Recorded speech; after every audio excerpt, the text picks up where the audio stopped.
गोंदिया में पेट्रोल और रसोई गैस की बढ़ती कीमतों को लेकर कांग्रेस पार्टी ने केंद्र सरकार के खिलाफ जोरदार आंदोलन किया। कांग्रेस कार्यकर्ताओं ने शहर में रैली निकालकर जय स्तंभ चौक स्थित पेट्रोल पंप के सामने प्रदर्शन किया और केंद्र सरकार के विरोध में जमकर नारेबाजी की। कांग्रेस नेताओं ने आरोप लगाया कि चुनाव खत्म होते ही पेट्रोल और गैस सिलेंडर के दाम बढ़ा दिए जाते हैं, जिससे आम जनता पर महंगाई का बोझ लगातार बढ़ रहा है।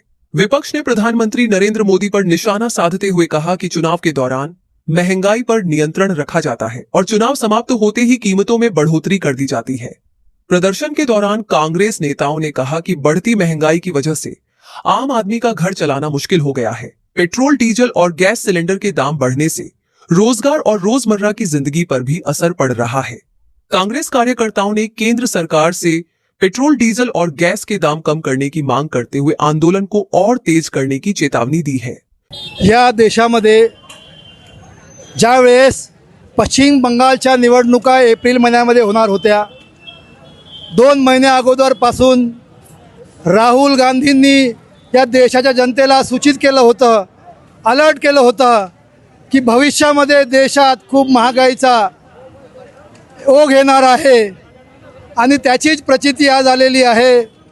या भारताचे पंतप्रधान नरेंद्र मोदी यांनी, जे फक्त निवडणुकीचे पंतप्रधान आहेत, त्यांनी निवडणूक झाल्याबरोबर निवडणुकीपर्यंत भारताचे पंतप्रधान नरेंद्र मोदी असोत किंवा महाराष्ट्राचे मुख्यमंत्री देवेंद्र फडणवीस यांनी सांगितलं देशाच्या जनतेला, राज्यातील जनतेला की राज्यामध्ये, देशामध्ये कुठेही पेट्रोल डिझेलची टंचाई नाही आहे, काळजी करू नका, पुरेसा साठा या ठिकाणी उपलब्ध आहे।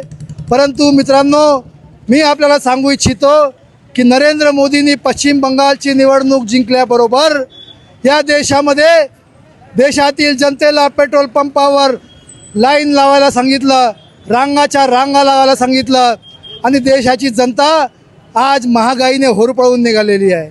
देशामध्ये 4 टप्प्यामध्ये जवळपास 8 ते 9 रुपयाची डिझेल वृद्धी झालेली आहे, 8 ते 9 रुपये पेट्रोलची वृद्धी झालेली आहे।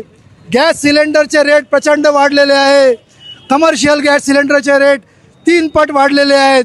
अशा परिस्थितीमध्ये सामान्य लोकांनी रोजगार कसा करावा, सामान्य लोकांनी आपला कुटुंब कसं पोसावं, हा प्रश्न चिन्ह निर्माण झालेला आहे।